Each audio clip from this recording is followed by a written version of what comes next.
Ayan po, oh. Napakaganda po ng DFU wing na Opapil pwede mga kapatid.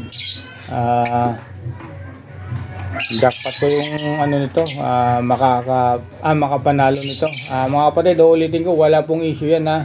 Maganda po mag-alaga yan. Okay po mangitlog. Ayan po, sinasabi ko na po yung totoo. Sana suportahan nyo po yung mga ina-upload kong vlog para tuloy-tuloy po yung ating project na faded. Ay, parapol mga kapatid. Sorry. Kasi ilan po yung pina-project natin mga kapatid na faded, bali 5 po. Sana po makapanag tayo kahit tig-isa lang para tuloy-tuloy ang parapol natin ang faded.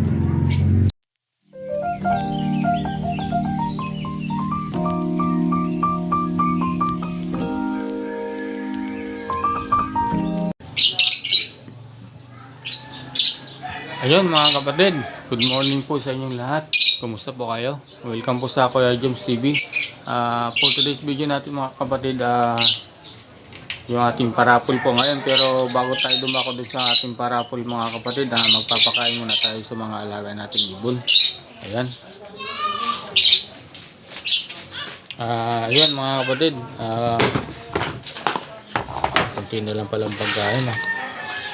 Sa mga breeder po, pagka may hindi pa napapaitlog, kailangan po taka lang po mga kapatid. 2 takal sa sa pinapaitlog mga kapatid. Ayan, yung wala pang itlog. Tapos sunod natin yung mayroong may itlog na rin pero takal din mga kapatid.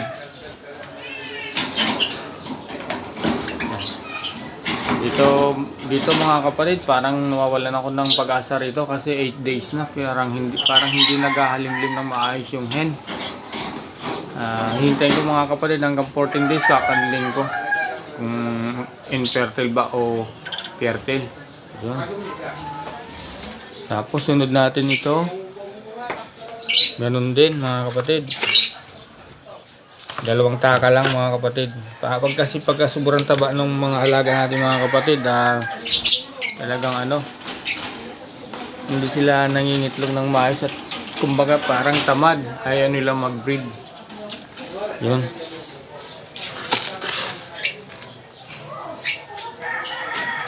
Puro tigda 2 taka lang mga kapatid ang lalagay ko kasi pag sobrang taba nakakasapula yung ating mga ibon. Ayan.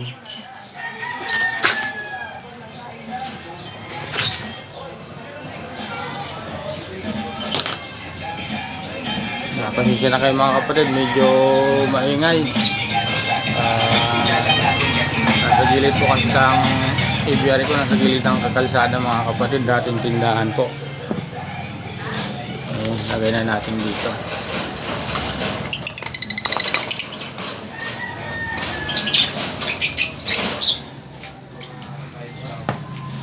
Pero po dito, hindi ko pa rin nakakanling, pero isasabay ko na po sila dun sa gitna Opapil kung fertile ba o hindi. Ayan mga kapatid. Dito mga kapatid, maganda sana itong project na ito, kaso lang talagang ayaw magpares, pero bibigyan ko pa ng 1 buwan kasi balak mga kapatid mag project ng Bluetooth Opa faded. Yun ang project dyan mga kapatid. Sunod natin mga kapatid yung yung mga line ng faded. Ito. Bali ilan sila? 6. 6 mga kapatid. Kailangan 6 na takal din. 1, 2, 3, 4, 5,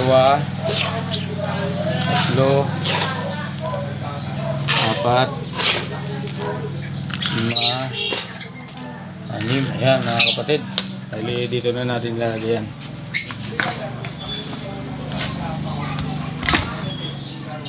Pasensya na mga kapatid kung medyo magulo yung cam.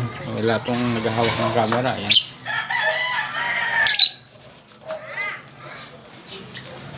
Lahat na sila mayroong pagkain. Dito na lang wala.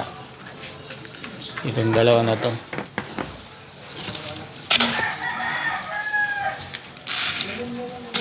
Pagka mga breeder mga kapatid, diet lang. Tulad yung mga kapatid, nakalimutan kong hindi isara. Buti lang yung mga ibon natin mga kapatid, hindi mailap. Ayun. Bali maglalagay tayo ng vitamins mga kapatid. Ito.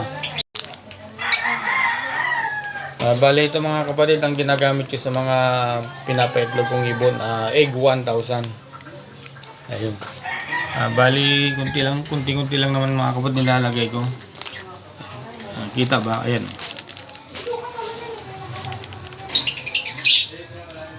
Estimate lang mga kapatid. Bali lima mga kapatid yung inaano natin na tawag nito. Kinokondisyon.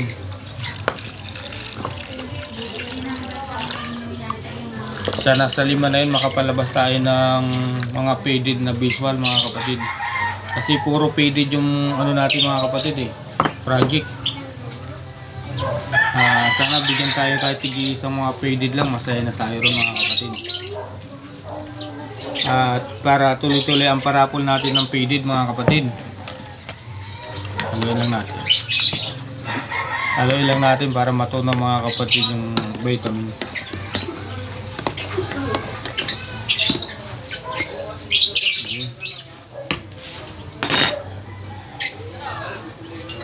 Bali ikakat ko muna.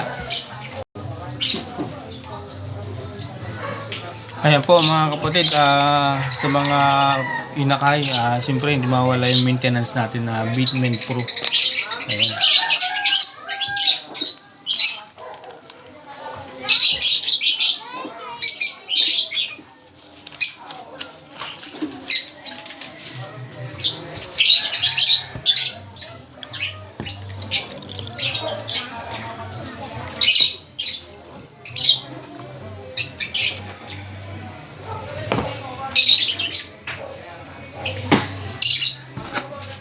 Haluin natin.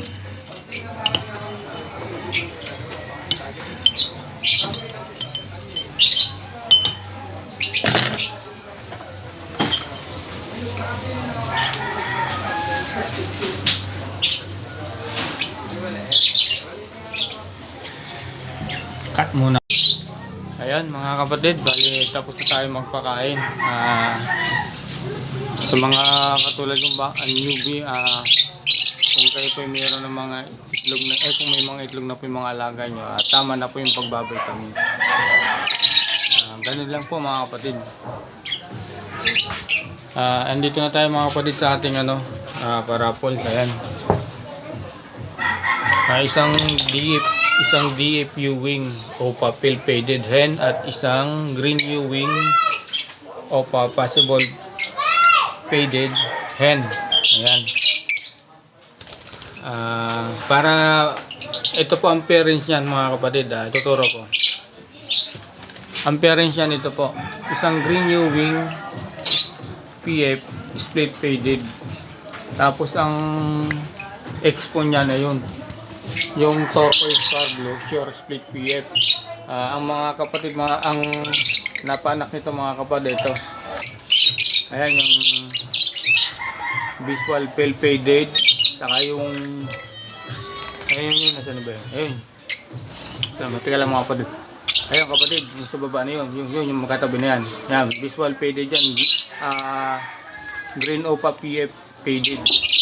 Tapos mga kapatid, ito mga possible na yan na faded. Tapos ito, yan ang kapatid niya. Ayan. Sa mga nagko-comment mga kapatid, ito lang. Subscribe po kayo. Ilagay niyo po yung tamang name niyo po. Dito lang po kayo mag-PM sa parapol natin para mailista ko po yung mga pangalan niyo po. Ayan. Uulitin ko mga kapatid, kung sino pong makapanalo nito, sagot niya na po yung shipping fee. Okay po. Ang umpisahan po natin na December 17, Sunday po yun. Umaga po tayo ano po ng parapol po. Ayan. Sa mga hindi pa nakakapag-subscribe, subscribe na po kayo. At kung nagustuhan nyo itong parapol ko, paki-share na lang po, like and subscribe po mga kapatid. Ayan.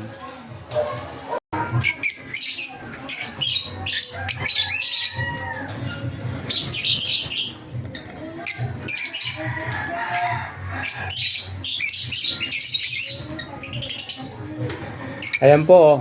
Napakaganda po ng DFU wing na OPA field pwede mga kapatid. Jackpot po yung ano nito, makapanalo nito. Mga kapatid, ulitin ko, wala pong issue yan ha. Maganda po mag-alaga yan. Okay po mangitlog. Ayan po, sinasabi ko na po yung totoo. Sana suportahan nyo po yung mga ina-upload kong vlog para tuloy-tuloy po yung ating project na faded. Parapol mga kapatid, sorry. Kasi ilan po yung pina-project natin mga kapatid na faded, bali 5 po. Sana po makapanag tayo kahit tig-isa lang para tuloy-tuloy ang parapol natin ang faded. Ayan, hanggang dito na lang po mga kapatid. Maraming salamat po. God bless po.